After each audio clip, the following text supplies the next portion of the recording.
كما الساحة بيتر وويروح.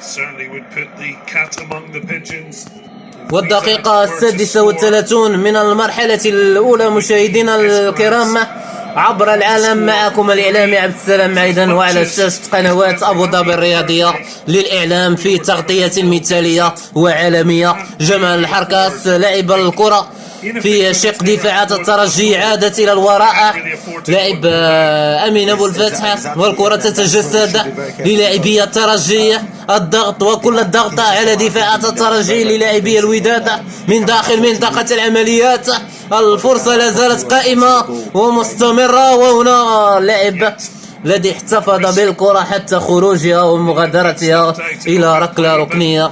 لاعب المنتصر العتيمي، لاعب الفارط في صفوف اتحاد فتح الرياضي الرباطي المغربي كما تشاهدون.